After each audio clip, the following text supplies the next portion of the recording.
Electric potential concept continue பண்ணிக்கலாம். Electric potential ஜெனரலா definition என்ன பார்த்தீங்கன்னா, work done to bring the unit positive test charge from infinity to given point. Electric potential is a scalar quantity and electric potential may be positive or negative. if potential due to positive charge ன்னு எடுத்தா அந்த பாயிண்ட்ல potential வந்து positive வரும். Negative சார்ஜ்னால ஒரு பாயிண்ட்ல potential கண்டுபிடிச்சா அது நெகட்டிவ்னு வரும். அடுத்து SI unit of electric potential volt 1 volt equal to 1 joule per coulomb அப்படின்னு எடுத்துக்கிறோம். Next electric potential at a point due to point charge என்ன ஃபார்முலா பார்த்தீங்கன்னா, electric potential at a point due to point charge வந்து 1 by 4 pi epsilon naught q by r. அதாவது potential varies inversely proportional to distance. Next potential difference. Potential difference அப்படின்னா பார்த்தீங்கன்னா, it is the work done to bring a charge from one point to another point per unit positive charge. அதாவது work done to move a charge unit positive charge from one point to another point தான் potential difference சொல்றோம். அடுத்து வந்து electric potential at a point due to group of சார்ஜஸ்க்கு என்ன formula சொல்றேன்னா, potential at a point due to group of charges equal to algebraic sum, அதாவது scalar sum of potential due to individual charges at a point அப்படின்னு நம்ம எடுத்துக்கிறோம். இதுல இருந்து நமக்கு என்ன புரியுதுன்னா, பொட்டன்ஷியல் வந்து பாசிட்டிவா இருக்கலாம், நெகட்டிவா இருக்கலாம். பாசிட்டிவ் சார்ஜ்னால பாசிட்டிவ் பொட்டன்ஷியல் போடணும், நெகட்டிவ் சார்ஜ்னால பொட்டன்ஷியல் நெகட்டிவ் போட்டு நம்ம ஆட் பண்ணிக்கணும். ஓகே, உங்களுக்கு இது வரைக்கும் இந்த கான்செப்ட்ஸ் எல்லாமே புரிஞ்சிருக்கு. இப்போ ஒரு கொஸ்டின் கேட்குறேன், யார் எல்லாம் கரெக்டாக சொல்றீங்க பார்க்கலாம். போன கிளாஸ்ல ஆல்ரெடி நம்ம எலக்ட்ரிக் ஃபீல்டு கான்செப்ட்ஸ் எல்லாம் பார்த்துருக்கோம். இப்போ என்ன பண்றேன்னா, நான் இங்க ஒரு எலக்ட்ரிக் ஃபீல்டு அப்படின்னு எடுக்கிறேன் நான். ஓகேங்களா, இங்க வந்து எலக்ட்ரிக் ஃபீல்டு இருக்கிற மாதிரி எடுத்துக்கலாம். அதாவது இங்க பாசிட்டிவ் சார்ஜ், இது நெகட்டிவ் சார்ஜ் அப்படி இருந்தா electric field originates from positive charge to negative charge அப்படின்னு வருது. பாசிட்டிவ் சார்ஜ் டு நெகட்டிவ் சார்ஜ்னு இது ஒரு கேஸ் 1ன்னு எடுத்துக்கலாம். அடுத்து கேஸ் 2 இருக்கிறேன், இங்க வந்து ஒரு பாசிட்டிவ் சார்ஜ் எடுத்துட்டு இப்படி எலக்ட்ரிக் ஃபீல்டு இப்படி இருக்குன்னு எடுத்துக்கலாம். ஓகேங்களா, சரி. அடுத்து கேஸ் 3 வந்து, அதாவது இங்க two equal and opposite charges separate பண்ணியிருக்கேன். இதுல electric field originates from positive and terminate negative சொல்லியிருக்கேன். இப்போ வந்து செகண்ட் கேஸ் என்ன இருக்குன்னா, ஒரே ஒரு பாசிட்டிவ் சார்ஜ் மட்டும் எடுத்துருக்கேன், எலக்ட்ரிக் ஃபீல்டு இங்க இருக்கு. அடுத்து வந்து தேர்ட் கேஸ் என்ன இருக்குன்னா, ரெண்டு பாசிட்டிவ் சார்ஜஸ் எடுத்துக்கிறேன், இப்படி ரெண்டு பாசிட்டிவ் சார்ஜ் எடுத்திருந்தா அப்ப எலக்ட்ரிக் ஃபீல்டு வந்து எப்படி இருக்கும், இந்த மாதிரி இருந்திருக்கும். எலக்ட்ரிக் ஃபீல்டு வந்து இப்படி இருந்திருக்கும். ஓகேங்களா, சரி. இப்போ ஸ்டேட்மெண்ட் சொல்லிடுறேன். ஃபோர்த் வந்து எந்த சார்ஜஸுமே எடுக்கல, இங்க ரீஜன் இப்படி இருக்கு அப்படின்னு எடுத்துக்கலாம். ஓகேவா, இப்போ நான் சொல்ற statement true or falls and ஃபாஸ்டா சொல்லிட்டே வாங்க. There may be a point where no electric field and electric field and electric potential can be there. There may be a point where electric field and electric potential both may be zero. இந்த statement true or false சொல்லுங்க. கொஞ்சம் ஃபாஸ்டா சொன்னீங்கன்னா நிறைய question கேட்கலாம். True or falls question மட்டும் பாருங்க. First statement என்ன சொல்லிருக்காங்க, there may be a point where electric field intensity is zero and electric potential also zero அப்படின்னு சொல்லியிருக்கேன். இந்த ஸ்டேட்மெண்ட் ட்ரூ. இங்க பாருங்க, ஃபோர்த் கேஸ்னு சொல்லியிருக்கீங்க, எந்த சார்ஜும் கிடையாது, சார்ஜ் எதுவுமே இல்லைன்னா பொட்டன்ஷியல் ஜீரோ தான் இருக்கும், அதே மாதிரி எலக்ட்ரிக் ஃபீல்டும் ஜீரோ தான். So there may be a point where electric field and potential both may be zero அப்படின்னு இருக்கு. ஓகே, அடுத்த ஸ்டேட்மெண்ட் ட்ரூ ஆர் ஃபால்ஸ் சொல்லுங்க. There may be a point where electric field not zero, potential is zero. There may be a point exist where electric field is not equal to zero but potential is zero. இந்த மாதிரி ஒரு point exist ஆகும். அந்த point எங்க பாத்தீங்கன்னா, இங்க பாருங்க, இங்க பாசிட்டிவ் நெகட்டிவ் சார்ஜ் ரெண்டுமே ஈக்குவலா இருக்கு இல்லையா.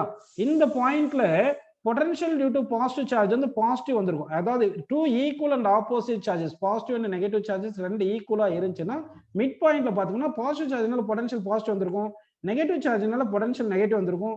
இந்த பாசிட்டிவ் நெகட்டிவ் ஈக்குவலா இருக்கும், ரெண்டுமே ஈக்குவல்னு இருக்கும், ரெண்டு சேம் டிஸ்டன்ஸ் ஈக்குவலா வந்துட்டு இங்க பொட்டன்ஷியல் வந்து ஜீரோ வருது. பட் எலக்ட்ரிக் ஃபீல்ட் பாருங்க, originate from positive charge terminates at negative charge, so that electric field வந்து not zero. So that there may be a point, நான் மஸ்ட் பீன்னு சொல்லல, there may be a point where electric field not equal to zero, potential ஜீரோவா இருக்கிற மாதிரி point இருக்கலாம் அப்படின்னு சொல்லியிருக்கேன். புரிஞ்சுங்களா அது? ஓகே, அடுத்த ஸ்டேட்மெண்ட் சொல்றேன், அது ட்ரூ ஆர் ஃபால்ஸ் சொல்லுங்க. There may be a point where electric field is zero but potential not zero. There may be a point electric field zero but potential not zero அப்படின்னு சொல்லியிருக்கேன். இந்த statement true. என்னங்க பாருங்க, third case சொல்லியிருக்கேன் பாருங்க. இந்த third கேஸ்ல first சார்ஜ்னால field வந்து ரேடியலி அவுட்வர்ட் இந்த டைரக்ஷன்ல இருக்கும், செகண்ட் சார்ஜ்னால ஃபீல்ட் வந்து ரேடியலி அவுட்வர்ட் இந்த டைரக்ஷன்ல இருக்கும். பாசிட்டிவ் சார்ஜ் ரெண்டு ஈக்குவல் பாசிட்டிவ் சார்ஜஸ் செப்பரேட் பண்ணியிருக்குன்னு வச்சுக்கோங்க. மிடில் பாயிண்ட்ல பாத்தீங்கன்னா ஃபர்ஸ்ட் சார்ஜ்னால ஃபீல்ட் ரைட் ஓட இருக்கு, செகண்ட் சார்ஜ்னால லெஃப்ட் ஓட இருக்கு. இது ரெண்டுமே equal and cancel, so that electric field ஜீரோன்னு வந்திருக்கு. பொட்டன்ஷியல் வந்து டியூ டு ஃபர்ஸ்ட் சார்ஜ்னால பாசிட்டிவ் வரும், செகண்ட் சார்ஜ்னால பாசிட்டிவ் வரும் பொட்டன்ஷியல். அப்போ இந்த மிட் பாயிண்ட் எடுக்கும்போது, இந்த மிட் பாயிண்ட் ஜென்ரலா சொல்றேன், இந்த ரெண்டு பாசிட்டிவ் சார்ஜஸ்னாலையும் பொட்டன்ஷியல் வந்து பாசிட்டிவ்னு வரதுனால இங்க பொட்டன்ஷியல் வந்து நாட் ஈக்குவல் டு ஜீரோன்னு வந்திருக்கு. ஸோ இதுல இருந்து நமக்கு என்ன புரிஞ்சிருக்குன்னு சொல்லுங்க. அப்போ வந்து there may be a point where potential is not equal to zero. இந்த தேர்ட் கேஸ்ல இந்த மிடில் பாயிண்ட் இருக்கு இல்லையா, இந்த மிடில் பாயிண்ட்ல electric field zero but potential not zero அப்படின்னு எடுத்திருக்கும். ஓகே, அடுத்த பாயிண்ட் ஜெனரல் பாயிண்ட் தான். There may be a point where both electric field and potential not equal to zero. இந்த ஸ்டேட்மெண்ட் ட்ரூவா ஃபால்ஸா சொல்லுங்க.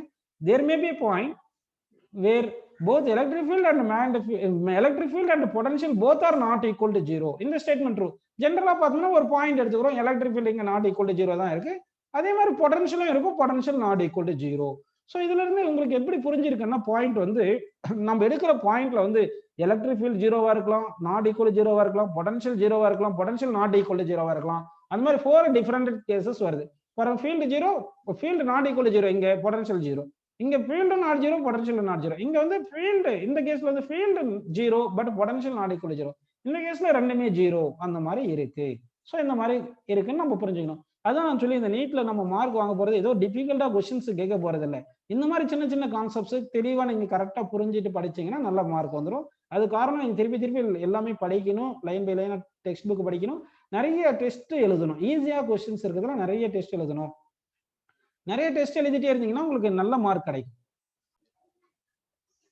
ஸோ உங்களுக்கு வந்து electric field, electric potential concept புரிஞ்சிருக்கு. எலக்ட்ரிக் பொட்டன்ஷியல் இன்னும் கொஞ்சம் டீடைலாக பார்ப்போம். நம்ம electric potential point to group of charges பார்த்துட்டோம். இப்போ கண்டினியூஸ் சார்ஜ் டிஸ்ட்ரிபியூஷன் இருக்குன்னு வச்சுங்க. கண்டினியூஸ் சார்ஜ் டிஸ்ட்ரிபியூஷன் இந்த மாதிரி கொஸ்டின்ஸ் கேட்க மாட்டாங்க, ஐஐடிக்கு தான். இருந்தாலும் சும்மா சொல்றேன் உங்களுக்கு.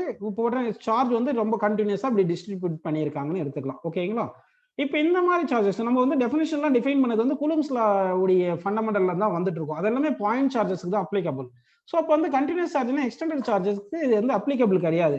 அதனால என்ன பண்றோம்னா இந்த எக்ஸ்டெண்டட் சார்ஜை வந்து நம்ம இன்ஃபைனைட் பார்ட்டா பிரிச்சுக்கிறோம். இன்ஃபைனைட் பார்ட்டா பிரிச்சுட்டோம்னா ஈச் அண்ட் எவ்ரி பார்ட் எப்படி ஆக்ட் ஆகும் பார்த்தீங்கன்னா ஸ்மால் பார்ட்டா இருக்கும். இதை டிக்யூ சார்ஜ்னு எடுத்துங்க. இந்த டிக்யூ சார்ஜ்னால ஒரு பாயிண்ட்ல நமக்கு பொட்டன்ஷியல் வேணும் ஒரு ஆர் டிஸ்டன்ஸ்ல. அப்போ இங்க பொட்டன்ஷியல் வந்து டிவின்னு எடுத்துக்கணும். அப்போ பொட்டன்ஷியல் டியூ டு ஸ்மால் சார்ஜ்னா அந்த ஸ்மால் சார்ஜ் பாயிண்ட் சார்ஜ் வரும். அதனால இது கே இன்டு டிக்யூ பை ஆர்னு போட்டுக்கலாம். ஓகேங்களா? இப்போ இதை இன்டகிரேட் பண்ணிக்கிங்க. இப்போ இதை இன்டகிரேட் பண்ணிட்டீங்கன்னா உங்களுக்கு பொட்டன்ஷியல் அப்படியே பாயிண்ட் கிடைச்சிரும். இப்போ ஸோ கேக்கு வெளியில எடுத்தீங்கன்னா இன்டகிரல் டிக்யூ பை ஆர்னு வந்துருது. ஓகேங்களா? இதவே நம்ம line charge, surface charge, areal charge எப்படின்னா எடுத்துக்கலாம். இதே லைன் சார்ஜா இருந்துச்சுன்னா lambda equal to dq by டிஎல்னு போட்டுக்குவோம். இல்லை டிஎக்ஸ் எப்படி அரேஞ்ச் பண்ணியிருக்காங்களோ அப்படி எழுதிக்க வேண்டியதுதான். அப்படி சப்ஸ்டிட் பண்ணிக்கணும். ஓகேவா? Lambda is equal dq by டிஎல்னு போடுங்க. அப்போ dq is equal to lambda into டிஎல்னு வரும். அதை சப்ஸ்டிட் பண்ணிட்டோம்னா நமக்கு சார்ஜ் கிடைச்சிடும். இதே சர்ஃபேஸ் சார்ஜா டிஸ்ட்ரிபியூட் பண்ணியிருக்குன்னா sigma is equal to dq by ds இல்லைன்னா டிஏ அப்படின்னு போடுங்க. அப்போ டிக்யூ இஸ் ஈக்குவல் என்ன வரப்போகுது? சிக்மா இன்டு டிஏ அப்படின்னு போட்டுக்க போறோம். சப்ஸ்டிட் பண்ண வேண்டியதான், சால்வ் பண்ண வேண்டியது. அதே மாதிரி வால்யூம் சார்ஜா டிஸ்ட்ரிபியூட் பண்ணியிருக்கோம்னா volume charge density is equal to dq by dV small வால்யூம்ல that is equal to dq into rho into dV அப்படின்னு நமக்கு கிடைக்கும். இப்படி நம்ம எடுத்துக்க வேண்டியதுதான். சரிங்களா? நிறைய கேசஸ் நம்ம பார்க்க போறோம். இப்போ பாருங்க, இப்போ வந்து potential at point to point charge பார்த்தாச்சு, குரூப் ஆஃப் சார்ஜ் பார்த்தாச்சு. எக்ஸ்டெண்டட் சார்ஜ் எப்படி பண்ணணும்னா அது ஸ்மால் பார்ட்னால பொட்டன்ஷியல் கண்டுபிடிச்சு இன்டகிரேட் பண்ணா டோட்டல் சார்ஜ் கிடைச்சிருதுன்றது உங்களுக்கு எல்லாருக்கும் புரிஞ்சிருக்கு. சரி, இப்போ நம்ம பார்க்க போறது electric potential at point to charged sphere, charged conducting sphere. Electric potential at point to charged conducting sphere, charged conducting sphere.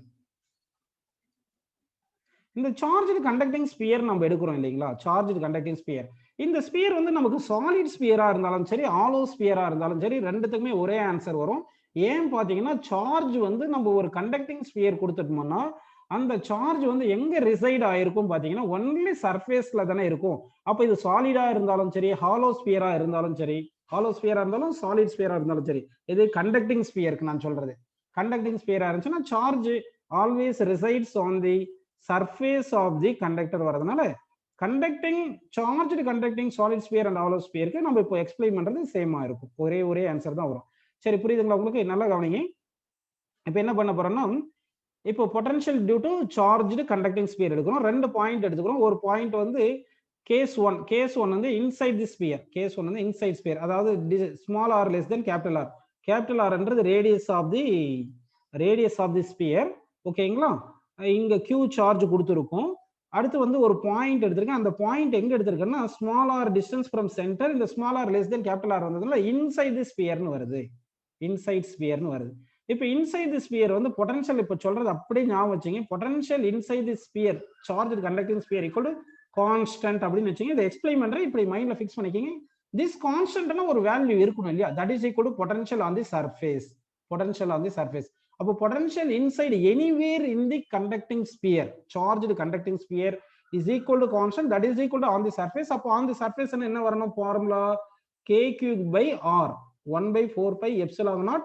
சர்ஃபேஸ்ல என்ன வரும் சொல்லுங்க? k cube by r, r என்றது ரேடியஸ். சர்ஃபேஸ் வரும்போது டிஸ்டன்ஸ் எவ்வளவு வரும்னா கேபிட்டல் r னு வருது. So potential inside the charged conducting sphere வந்து constant, that is equal to on the surface 1 by 4 pi epsilon naught q by r.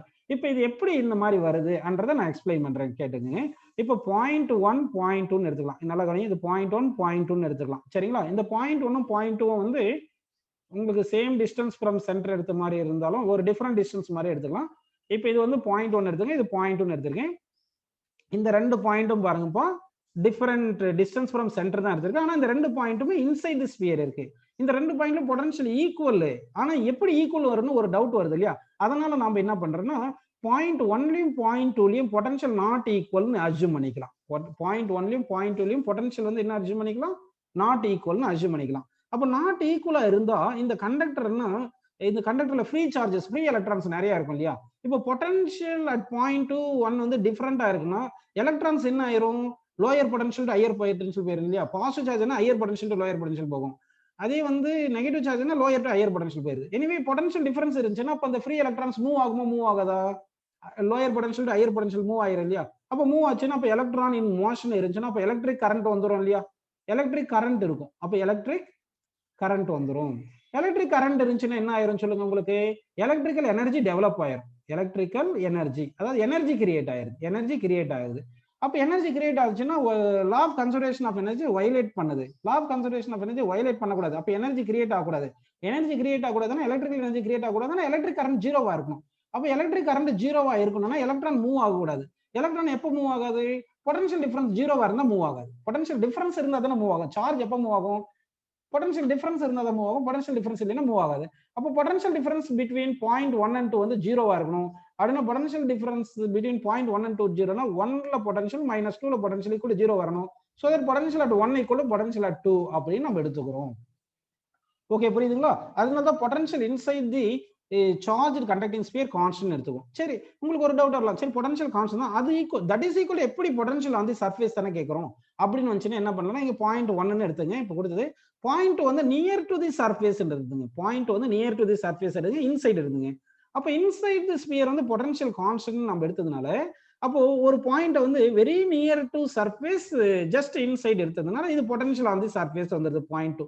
அப்போ இந்த 0.2 இந்த 0.1 இன்சைட் இருக்குனால ரெண்டுத்துக்கு பொட்டன்ஷியல் ஈக்குவல் தானே, அதனால potential equal to on the சர்ஃபேஸ்னு சொல்லிட்டேன்.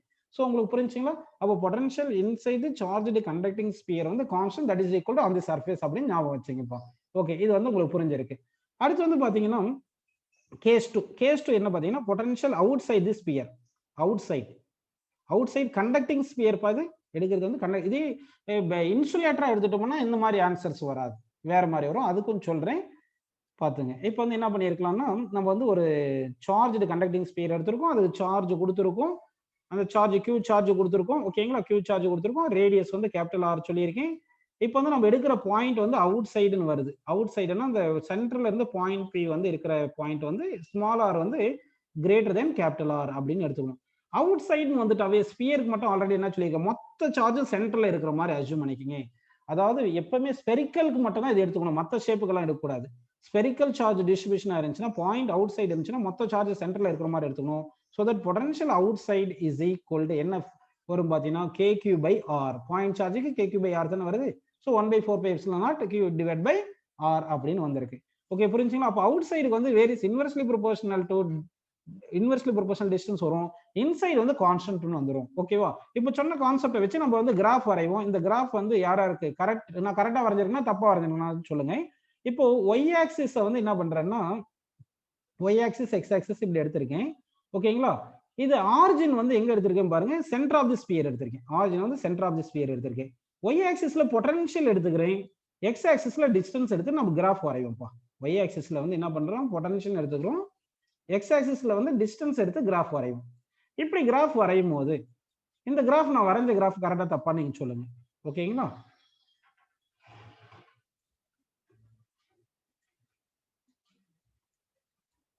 அதாவது சென்டர்ல இருந்து ஆர் வரைக்கும் சர்ஃபேஸ் வரைக்கும் இப்படி கிராஃப் இப்படி இருக்கு. அடுத்து வந்து சர்ஃபேஸ்ல இருந்து இப்படி வரைஞ்சிருக்கேன். இந்த கிராஃப் கரெக்டா தப்பா சொல்லுங்க. Potential at a point due to charged conducting sphere y axis distance x axis எடுத்து கிராஃப் வரைஞ்சிருக்கும். இன்சைடு வந்து உங்களுக்கு தெரியும் பொட்டன்ஷியல் வந்து கான்ஸ்டன்ட், அப்போ கான்ஸ்டன்டா இருக்கணும். இன்சைடு வந்து பொட்டன்ஷியல் கான்ஸ்டன்ட். ஓகேங்களா? That is equal to on the surface. Outside வந்து varies inversely proportional to distance இப்படின்னு வந்திருக்கு. இது அவுட் சைடு. அவுட் சைடு, இது வந்து இன்சைடு இப்படின்னு கிராஃப் வந்திருக்கு. ஓகேங்களா? இங்க வந்து சார்ஜ் நம்ம பாசிட்டிவ்னு எடுத்ததுனால பாசிட்டிவ் பொட்டன்ஷியல் பாசிட்டிவ்ல வந்திருக்கு.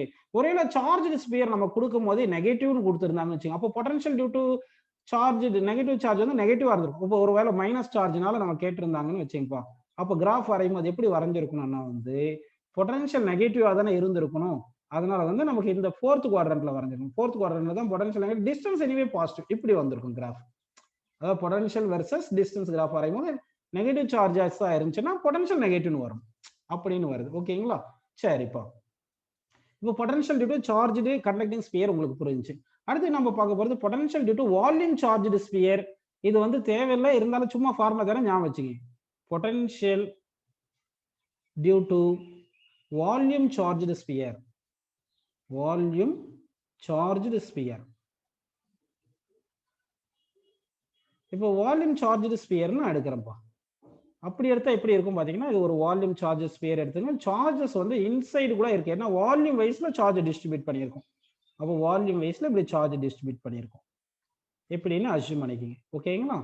ஸோ இதுக்கு வந்து ஃபார்முலா என்ன பார்த்தீங்கன்னா, பொட்டன்ஷியல் இன்சைடு, அதாவது small R less than capital R அப்படி எடுத்துட்டு கேஸ் 1 வந்து எடுக்கும்போது பொட்டன்ஷியல் இன்சைடு, பொட்டன்ஷியல் இன்சைடுக்கு என்ன ஃபார்முலா அப்படின்னு பார்த்தீங்கன்னா வந்து உங்களுக்கு k q divided by 2r cube into 3r square minus small r square அப்படின்னு ஞாபகம் வச்சுங்க. இதுதான் ஃபார்முலா.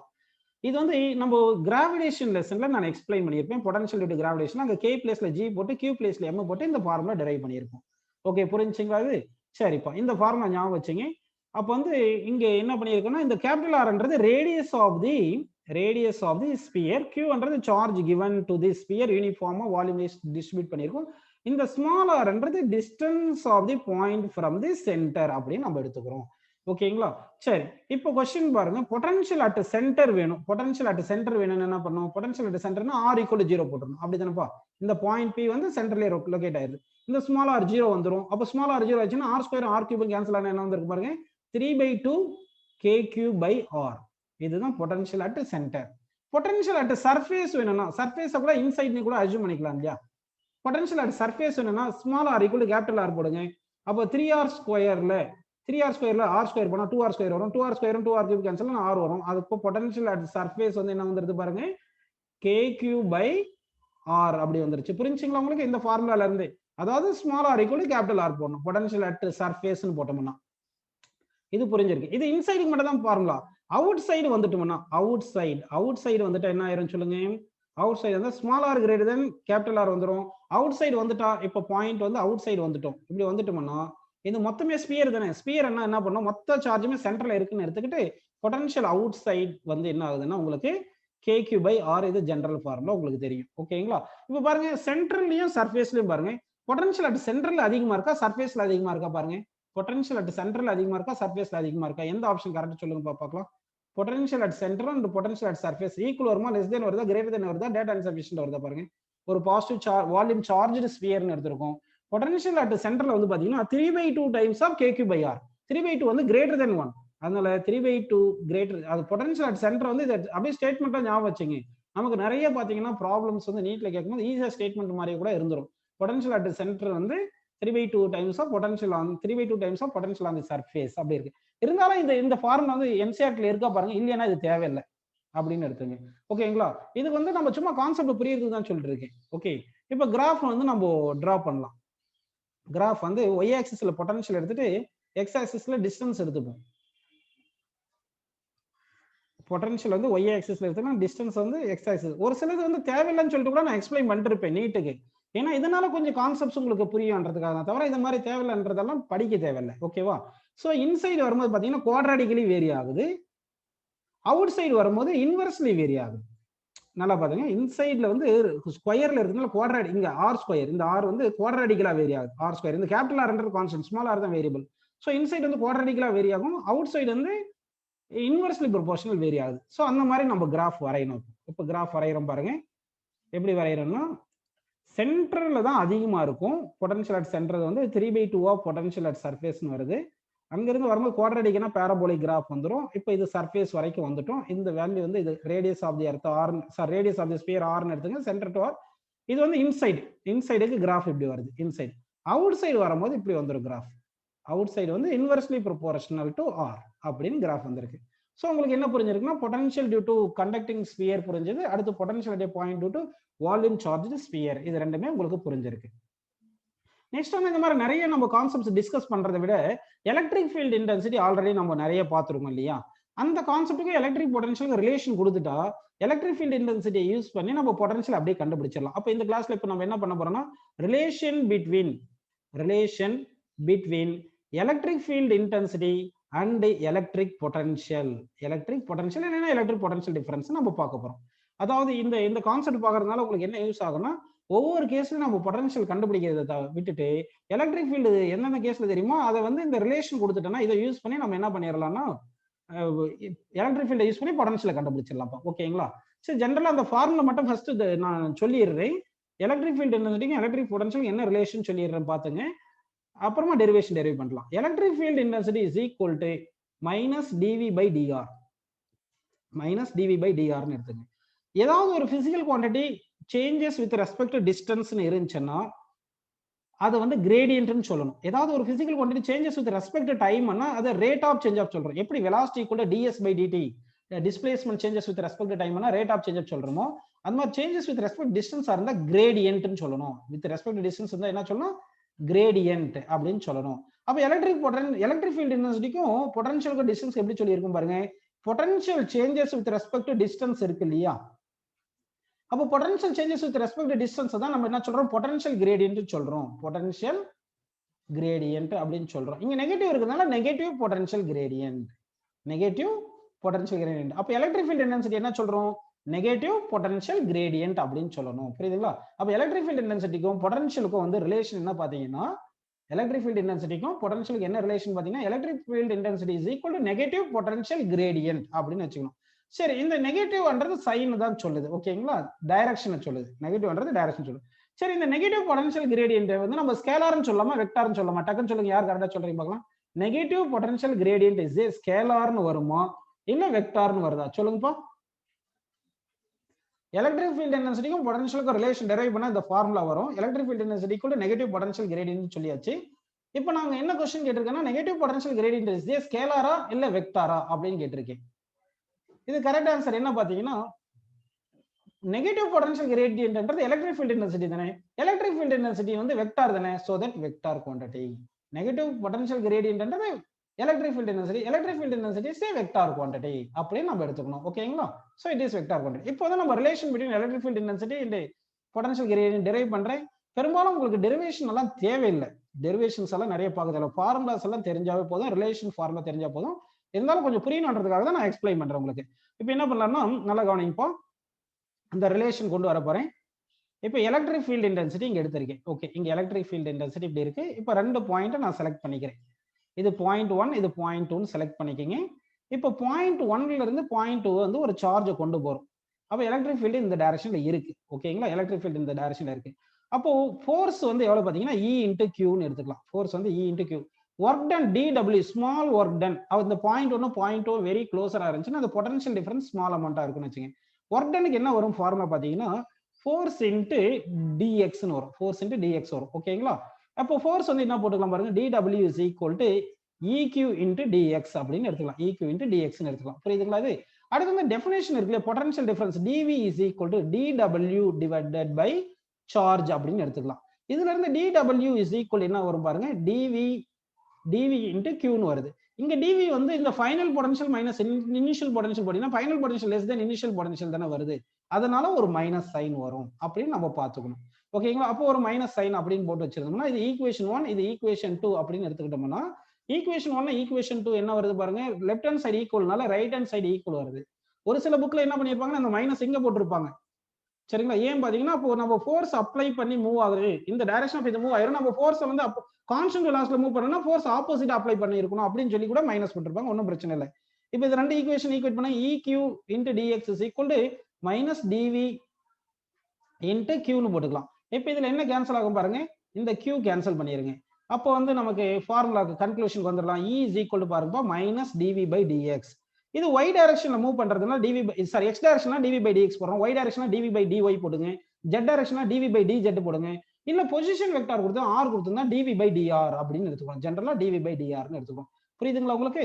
சோ அப்ப இந்த ஃபார்முலா வந்து எலக்ட்ரிக் ஃபீல்ட் இன்டென்சிட்டிக்கும் பொட்டன்ஷியலுக்கும் என்ன ரிலேஷன் பாத்தீங்கன்னா electric field intensity equal to negative potential gradient அப்படின்னு எடுத்துக்கணும். இந்த நெகட்டிவ் என்ன சொல்லுதுன்னு பாத்தீங்கன்னா இந்த டைரக்ஷன் ஆஃப் எலக்ட்ரிக் ஃபீல்ட் வந்து பொட்டன்ஷியல் டிக்ரீஸ் ஆகுதுன்றத எக்ஸ்பிளைன் பண்ணுது.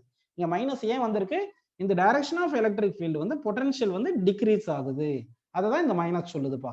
ஓகே, இப்போ வந்து நம்ம வெக்டார் நோடேஷன்ல சொல்லணும்னா எலக்ட்ரிக் ஃபீல்ட் இன்டென்சிட்டி இந்த டைரக்ஷன்ல E இருக்கு அப்படின்னு எடுத்துக்கலாம். எலக்ட்ரிக் ஃபீல்ட் இன்டென்சிட்டிக்கும் இந்த இதுக்கும் வெக்டார் நோடேஷன்ல சொல்லணும்னா எப்படி சொல்லலாம், மைனஸ் dv by dr சொல்லலாமா, இல்லைன்னா இந்த காம்பனண்டா பிரிச்சு சொல்லணும், x காம்பனண்ட் y காம்பனண்ட் சொல்லணும்னா E bar is equal to minus dou v by dou x. டோனா ஏதாவது புதுசுன்னு கிடையாது, இது i கேப் எடுத்துங்க. சும்மா டிஃபரன்ஷியேஷன்னா with respect to x axis, y axis z axis கான்ஸ்டன்ட்னு அஸ்யூம் பண்ணிக்கிறது. அதாவது பார்ஷியல் டிஃபரன்ஷியேஷன் மேக்ஸ்ல சொல்லுவாங்க, ஒன்றும் பிரச்சனை இல்லை. டோன் போட்ட என்ன அர்த்தம், வித் ரெஸ்பெக்ட் டு x மட்டும் தான் மாறும், y z மாறாதுன்னு அர்த்தம். Plus y ஆக்சிஸ்க்கு dv by dou v by dou d டோன்றது d னே அஸ்யூம் பண்ணிக்கங்க டிஃபரன்ஷியேஷன்.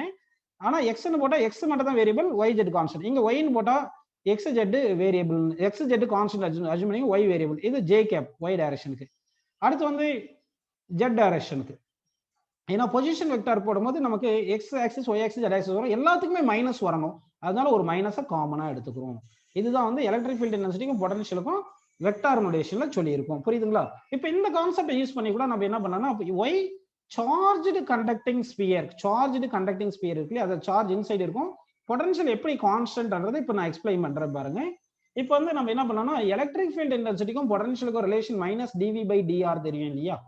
இப்போ பொட்டன்ஷியல் கொடுத்துருக்காங்க, அதுல இருந்து எலக்ட்ரிக் ஃபீல்டு வேணும்னா பொட்டன்ஷியலை வித் ரெஸ்பெக்ட் டு டிஸ்டன்ஸ்ல டிஃபரன்ஷியேட் பண்ணிட்டு ஒரு மைனஸை போட்டா எலக்ட்ரிக் ஃபீல்ட் இன்டென்சிட்டி கிடைக்கும். நல்லா கவனிங்க, இந்த ஃபார்முலா யூஸ் பண்ணி பொட்டன்ஷியல் எலக்ட்ரிக் ஃபீல்டு தான் பொட்டன்ஷியல் இருந்து கண்டுபிடிக்கிறோம்னு கிடையாது, பொட்டன்ஷியலும் எலக்ட்ரிக் ஃபீல்ட்ல இருந்து கண்டுபிடிக்கலாம். இப்போ பொட்டன்ஷியல் கொடுத்துட்டு எலக்ட்ரிக் ஃபீல்டு கண்டுபிடிச்சோம்னா பொட்டன்ஷியலை டிஃபரன்ஷியேட் பண்ணுங்க வித் ரெஸ்பெக்ட் டு டிஸ்டன்ஸ், அப்புறமா ஒரு மைனஸ் சைனை மல்டிப்ளை பண்ணிட்டீங்கன்னா உங்களுக்கு என்ன கிடைக்கும், எலக்ட்ரிக் ஃபீல்ட் இன்டென்சிட்டி கிடைக்கும். இதே உங்களுக்கு பொட்டன்ஷியல் வேணும் எலக்ட்ரிக் ஃபீல்ட் இன்டென்சிட்டி கொடுத்துருக்காங்கன்னா அப்ப இதை அப்படியே மாத்திங்க, dv is equal இந்த dr இங்க கொண்டு வந்திருக்கேன், E into dr அப்படின்னு போட்டுருங்க, இந்த மைனஸை இங்க போட்டுருங்க. ஓகேங்களா? இப்போ இதை இன்டகிரேட் பண்ணுங்க. அப்போ வந்து இந்த இன்டகிரேட் பண்ணா உங்களுக்கு பொட்டன்ஷியல் டிஃபரன்ஸ் டெல்டா v கிடைக்கும். That is equal to minus integral E dot dr. இது ஆக்சுவலா E dot dr பாது. சரிங்களா? இது வந்து potential difference scalar, electric field intensity vector, position vector, vector ரெண்டு வெக்டாரை நம்ம டாட் ப்ராடக்ட் பண்ணா ஸ்கேலார் கிடைச்சிருக்கு. அப்போ இது ஸ்கேலார் ப்ராடக்ட்டுக்கு எக்ஸாம்பிள் இது. புரிஞ்சுங்களா உங்களுக்கு? சரிப்பா, இப்போ நல்லா கவனிங்க. இப்போ என்ன பண்ணலாம்னா உங்களுக்கு எலக்ட்ரிக் எப்படி பொட்டன்ஷியல் இன்சைடு வந்து இல்லைன்னா டிஃபரெண்டா எக்ஸ்பிளைன் பண்ற பாருங்க. பொட்டன்ஷியல் வந்து இன்சைடு கான்ஸ்டன்ட் வச்சுட்டு எலக்ட்ரிக் ஃபீல்ட் ஜீரோன்னு ப்ரூவ் பண்ணிட்டா நம்ம கரெக்ட் தானே? அப்போ electric field intensity is equal to minus dv by dr தானே வருது. அப்போ வந்து இன்சைடு ஸ்பியர் வந்து பொட்டன்ஷியல் கான்ஸ்டன்ட்னு இருந்திருந்தா தானே, பொட்டன்ஷியல் கான்ஸ்டன்ட்னு இருந்திருந்தா தான் என்ன இருக்கும், உனக்கு கான்ஸ்டன்ட் டிஃபரன்ஷியேட் பண்ணா எலக்ட்ரிக் ஃபீல்ட் ஜீரோ வருது. ஏன்னா எலக்ட்ரிக் ஃபீல்ட் இன்சைட் ஜீரோ அப்படின்னு நம்ம எடுத்துக்கலாம். இல்லைன்னா இங்க ஜீரோன்னு போட்டிருந்தீங்கன்னா ஜீரோவை இன்டகிரேட் பண்ணா என்ன வரும் அப்படின்னு பார்க்கணும். அப்போ ஜீரோவை இன்டகிரேட் பண்ணா ஜீரோன்னு வந்து பிளஸ் இன்டகிரல் கான்ஸ்டன்ட் இருக்கும் இல்லையா? நல்லா கவனிங்க, நமக்கு electric field intensity inside the conductor வந்து ஜீரோ தரும். அப்போ ஜீரோவை இன்டகிரேட் பண்ணா ஜீரோ பிளஸ் இன்டகிரல் கான்ஸ்டன்ட் போடும், அப்போ கான்ஸ்டன்ட் வந்துருது. அப்போ potential inside the charged conducting sphere வந்து கான்ஸ்டன்ட் அப்படின்னு நமக்கு புரிஞ்சிருக்குப்பா. ஓகேங்களா? ஸோ இந்த கிளாஸ்ல வந்து உங்களுக்கு என்ன புரிஞ்சிருக்குன்னா எலக்ட்ரிக் ஃபீல்ட் இன்டென்சிட்டிக்கும் பொட்டன்ஷியலுக்கும் ரிலேஷன் புரிஞ்சிருக்கு. அது என்ன பாத்தீங்கன்னா minus dv by dr. This is the relation between electric field intensity and potential gradient.